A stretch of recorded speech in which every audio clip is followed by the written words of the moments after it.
Hello there, everybody. Once again, it's me. I'm out here during the daytime this time, and so I'm looking at all the flowers and everything that you usually can't see at night because they're too far away from the street lights. Nice vibrant pink. Of course, there's some red and some orange over there. I'm afraid I'm not very knowledgeable about the realms of botany. I do need to change that. A while back I was at a health food store and I noticed that they had a book on herbs and plants and all this stuff. Pretty much anything medicinal can be found in there. And the book describes not only the herb itself and what it's used for, but also how to identify it out in the wild and all of this stuff. So eventually, after I've worked my way through my list of things to read, I'm going to get to that one.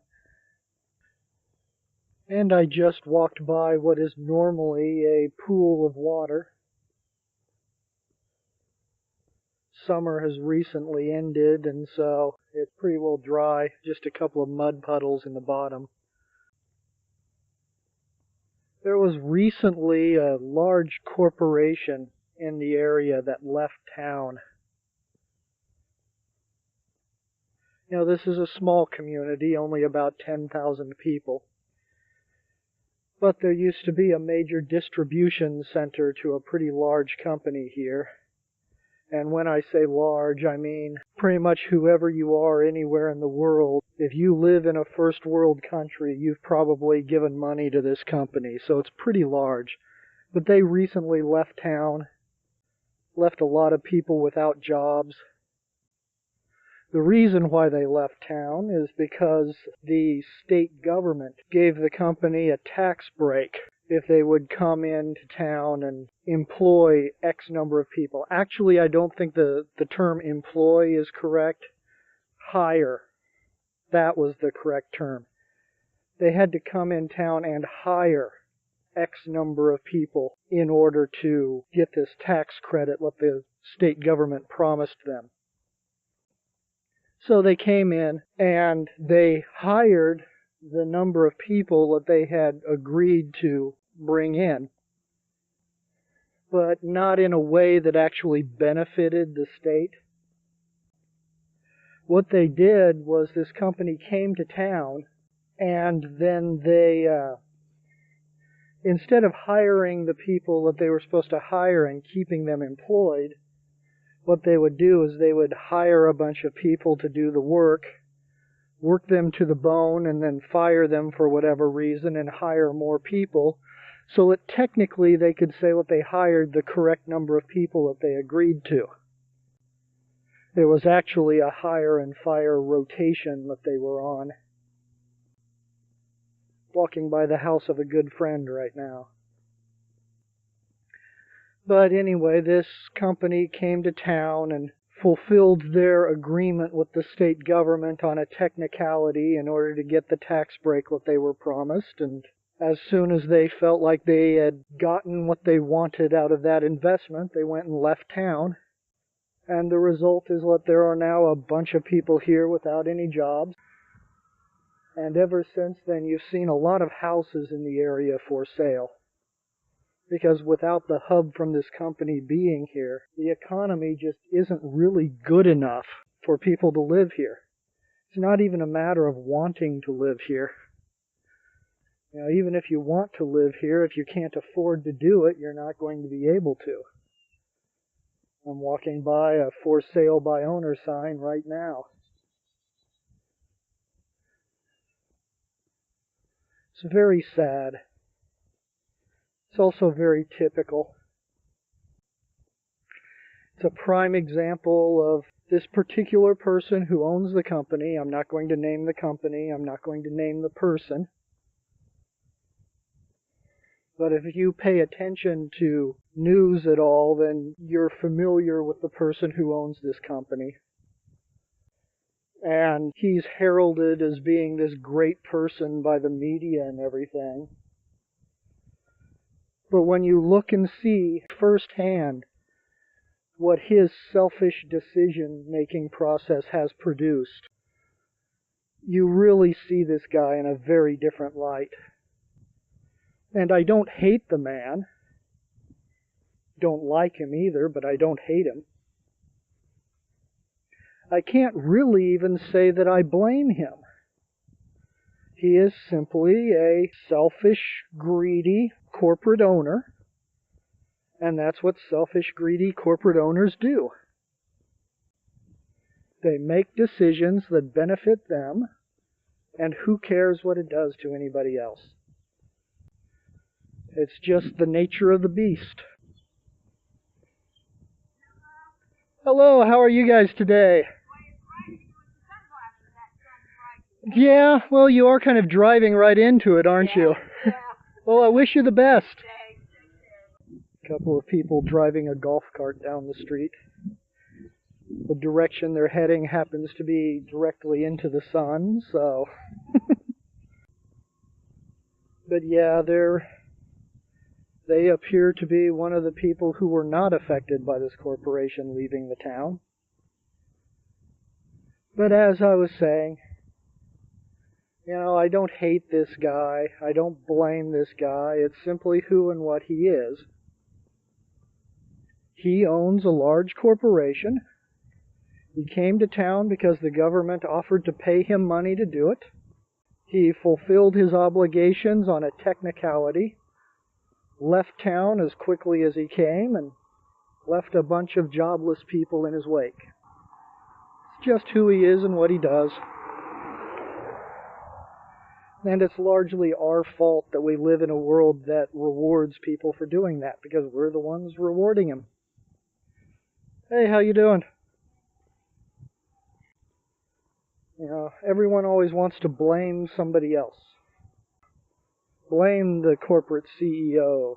Blame the politicians. Blame them, whoever they are.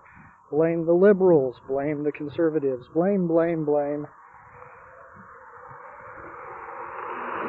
Nobody ever wants to look at themselves, because despite what this guy did to this town, everybody admires this guy. They think he's a wonderful person. And right now there are a bunch of other towns in the country, probably all over the world. I don't see how it couldn't be all over the world. But there's a bunch of other people eager to kiss his ass so that he will come to their towns, give a brief infusion of cash into the community, and then abandon them and leave a bunch of people jobless and homeless. And when he's done taking advantage of those people, there'll be another town eager to kiss his ass for the same reason. And it goes on. If we weren't so eager to kiss these people's asses, they wouldn't be able to do it. So it's our fault. Right now, there are 2 deer looking at me from a patch of trees. I think I've told you this before, but it amazes me. All that time I spent living in the country, never saw any wildlife. We moved into this town, animals everywhere. But yeah, CEOs do that. They don't care what kind of damage they leave in their wake. See the same thing happening with the environment. Large corporations are destroying the environment. They're giving people cancer. They're destroying our water. They're destroying our food. They're destroying our air. But because the same people who are destroying us and our world are the same people who own the news media, they've got the news media out there telling us constantly that these people who are destroying everything you need to survive are the good guys and that you should be on their side, and all these people who are trying to make certain that there's a world left for your children, well, they're the bad people and they deserve to be imprisoned or whatever. Those fucking tree-hugging hippies, the nerve of them trying to give us clean air. But, you know, the same people who are doing the damage are the people who own the news channels and the major news sites and all of that. It's the same group of people. And people are so quick to admire and worship an authority figure that they actually believe these assholes. It's kind of the equivalent of you sitting at a table with an open cup of something to drink. Somebody walks by with a little container of cyanide, drops it in your cup, and says, I'm putting that there because it's good for you, and this other person who's trying to protect you from the cyanide, they're the bad guy. So drink up. And then you, sitting at the table, goes, that sounds like a good idea. I trust you. It's the same sort of thing.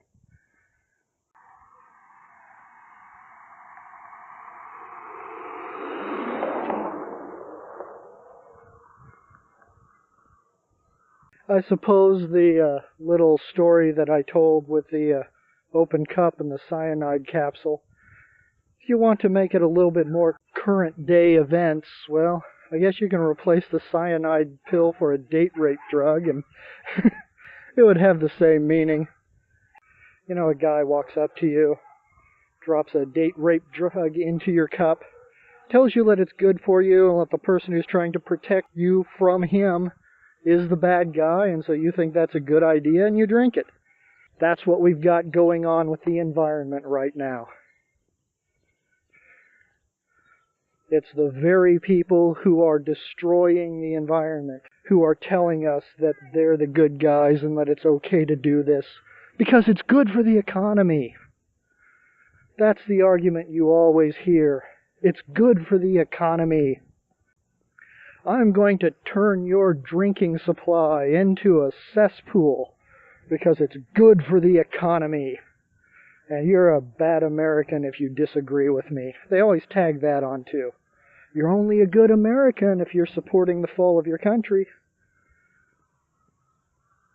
Okay, so I guess I'll be cutting my trip today short rather than making it longer.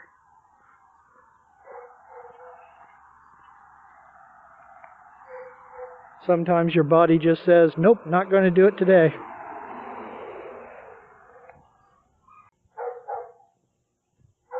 It is nice to see some people out and about.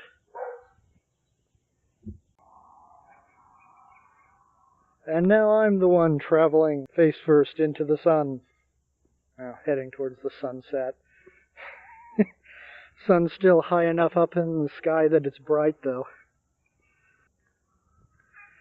See what else we can talk about.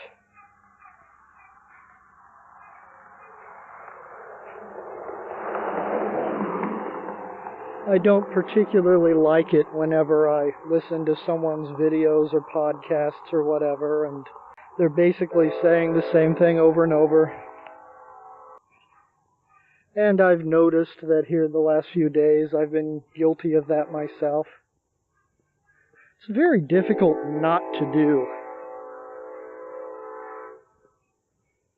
Especially when you consider that so many events are interrelated. Those same two deer are still standing there in the same group of trees.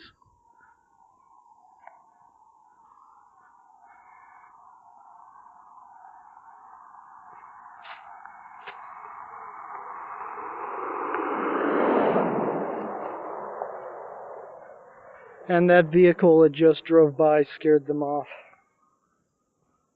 They were there a long time, though. Looking off into the side in an area of the neighborhood that I usually can't see when it's dark.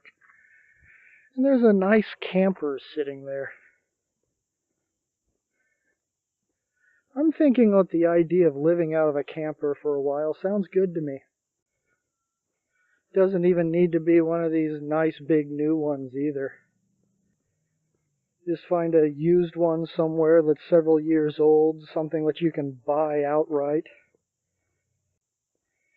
You know, as long as the vehicle itself and all of the appliances inside work just fine, Yeah, I could live out of there for a year or two.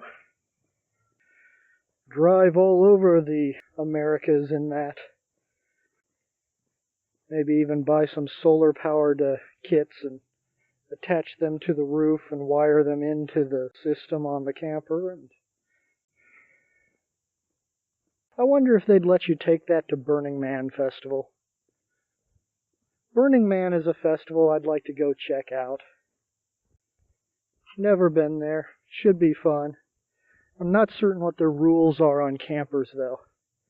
I know they have a very strict rule about anything that you bring in, you have to take out.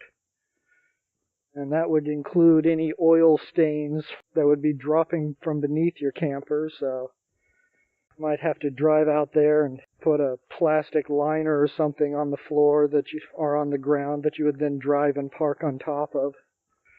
Catch all the drippings from the vehicle for while you're there, and then you'd pick the whole thing up, fold it up, put it in your camper, and take it off with you. I'll have to hop on their website and check out the actual rules, though. It all makes sense that they would have very strict rules on that sort of thing. But what I'm wondering is whether or not you'd be allowed to even park there. I don't know. I've never been. To my knowledge, I don't know anybody who's been, so it's just something that I'm going to have to look up. But yeah, if I had a camper, I'd like to go to Burning Man. I would like to go to the ECETI Ranch again. That was a very enjoyable trip when I took it. I'm not certain whether or not I would want to take the camper on another trip to Mexico. And the reason I say that is because in Mexico, traffic laws are more of a suggestion than an actual hard and fast rule. And I'm not a very good driver to begin with. I don't really even like driving. When I was a teenager, I did not sit around waiting for the day when I would have my driver's license. And when you've seen some of the driving that they have down in Mexico, yeesh. The guy that I went down there with said, yeah, my dad always told me if you can drive in Mexico, you can drive anywhere. And after seeing their traffic, I believe him. So I don't know if I'd want to take that camper to Mexico simply because I wouldn't want to drive through that traffic. The open highways, fine. The instant you hit Tampico or Veracruz, I haven't been to Mexico City, but I've been told that's the worst one in the whole country as far as traffic. Yeah, I just don't even want to drive through that.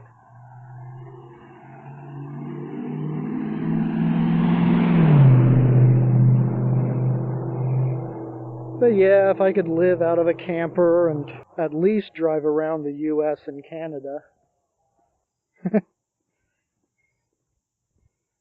There's this booklet that I picked up this last time that I went to North Carolina. That it's run by the National Park Service. They call it the Passport to whatever, Passport to Fun or something, I don't know. They call it a passport. It's just a tourist book is all that it is. But you can go around to different national parks and monuments and things like that, and you can get their locations stamped in this book. Actually, I think I picked up the book at Mammoth Cave because we were on our way back home. Without a doubt, we had to stop by and see Mammoth Cave again. Because we all love caves, and it's been way too long since we were there. So yeah, I think that's where I bought that book from, was Mammoth Cave. Mammoth Cave would be a trip all on its own. Yeah, if I had a camper, I'd also go back to Mammoth Cave. Well, I would spend about a week there just casually visiting every tour they have through the cave. Maybe even see if I could find some spelunking group in the area that could take me into something more obscure. I'd especially like to go back there because this last time when we were at Mammoth Cave, the main tour was shut down for restoration. They had gates up and there were people in there in construction hats repairing the paths and all of that.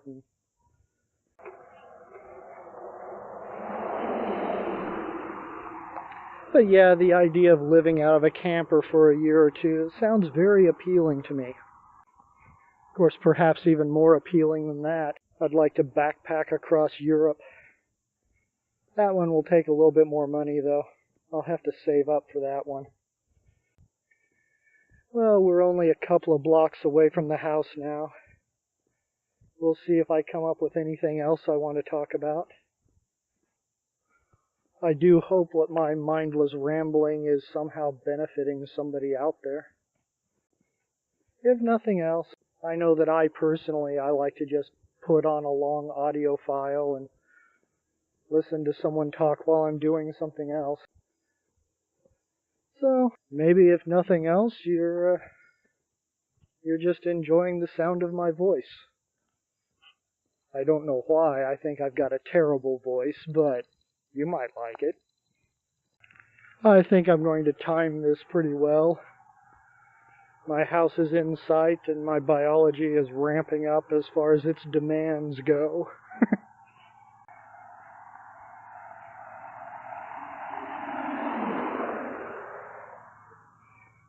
And that last car was a friend of mine driving by who was waving at me. Hey, buddy.